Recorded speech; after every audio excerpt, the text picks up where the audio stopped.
Hey, what's up YouTube? You already know it's All City Live TV, and thank you for tuning in. Canned animations in NBA 2K20. Why are there so many canned animations? Do you guys even know what canned animations are? We're going to explain all of that. We're going to explain why your player may not be going up for that dunk animation, or your player may not be receiving that block animation when you know you're triggering these animations on your controller. We're going to explain what canned animations are and more right now. Let's get it. So NBA 2K20 got Maxwell Pierce, the newest member of the Harlem Globetrotters, to participate in their motion capture animations. So you would think there would be more, there would be limited canned animations that you receive. Now I want to break down canned animations. Canned animations are animations that you don't necessarily, trigger. These animations, they automatically appear, and this could happen anywhere from dribbling. While you're dribbling, somebody gets glitched into a steal animation. It's animations that you lose complete control over your player and you're subject to an automatic animation that 2K puts you in. So that's what canned animations are, and that could happen during your dribbling, that could happen while you're attacking the rack, or while you're playing defense. You get stuck into these canned animations which you don't normally trigger. Now this was never the case back in the day. Back in the day, you used to be able, if you triggered let's say a swap block, something like a chase down type of block animation, your player would automatically go into that animation and nothing will stop that animation.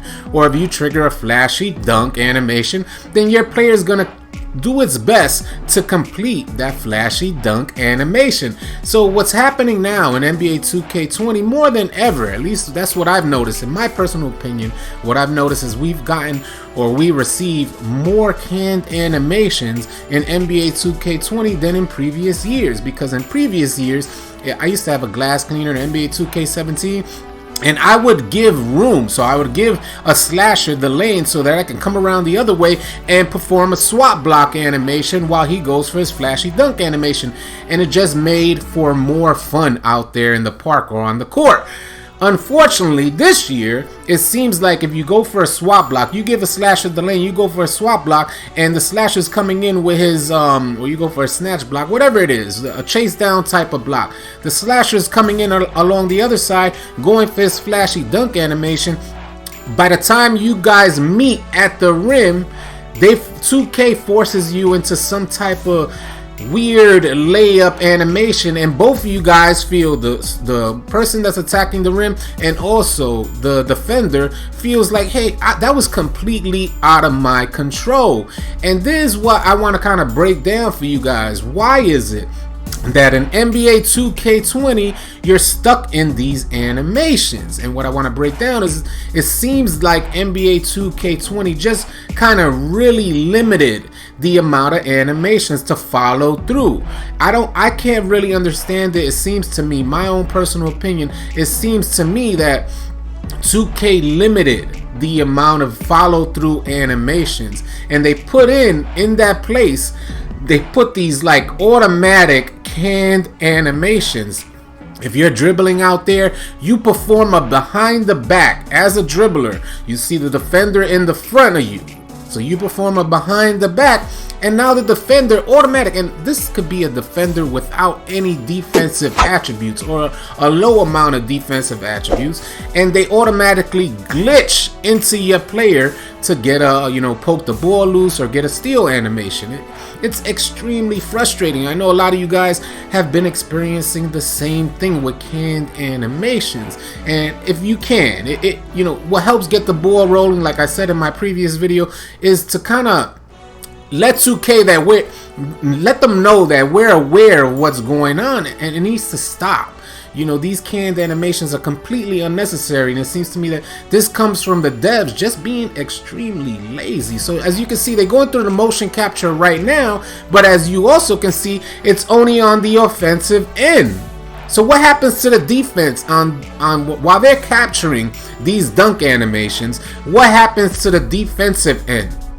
So if you're trying to figure out why your defender just kind of slides by with his hands up or allows a slasher to just kind of get into the paint, there's part reason as to why. Is because when they did the motion capture, all they were doing, don't get me wrong, I've seen the mocap where they also had the defender there as well, but they only had the defender there to get dunked on. That's all they really were concerned with capturing, was the defender getting dunked on, to kind of force these contact dunk animations. And I think that's where 2K kind of went wrong.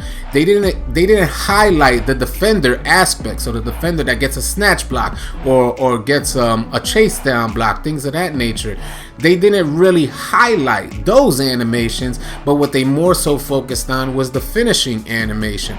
So when you find your defender out there and he's getting caught up in these canned animations, or for that matter any player, it happens to all of us, whether you're shooting, whether you're dunking, whether you're playing defense, you're going, at some point you will eventually get caught up in a canned animation.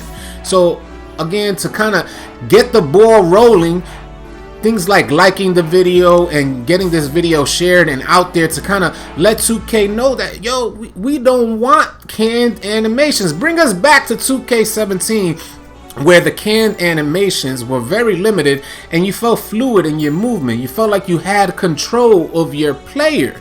Oftentimes in NBA 2K20, you feel like you lose control of your player, and that's one of the worst feelings in the world, because it's like you go to the lab, you practice these animations, you practice everything that you want to get done out there on the court, and you come in to play the game and you're stuck, you're at the mercy of 2K animations. And I think G-Man even says something, I know he sent out a tweet about this with his dribble animations. You don't want to get stuck in these canned animations that play out all the way through, when you in fact did not even trigger these animations. So I hope you guys found this video helpful. If you can, please like and share. If you're new to the channel, please consider subscribing. We're trying to hit 10,000 by the end of the year. We're almost there. We just hit 9,000, which is great. I'm really appreciative to you guys for that. You guys really helped me to be a better content creator out here, and I can't thank you enough for that. So if you could help us by liking the video or subscribing to our channel, you already know we're gonna have a ton of NBA 2K20 content coming your way. And as you guys can see, these are the animations that you see the homie just getting dunked on. And you know, that's part of what kind of, look at that. That's part of, you feel me? And the man's on the floor. That's part of why you're getting stuck in canned animations. I hope you guys found this video helpful. Guys, I hope you enjoyed this video, and if you did, please consider subscribing to our channel, as we're gonna have a ton of NBA 2K20 content coming your way. And if you want to stay connected with me and the All City Live TV community, then join us on Twitch and Discord. The links will be in the description below. Easy, y'all.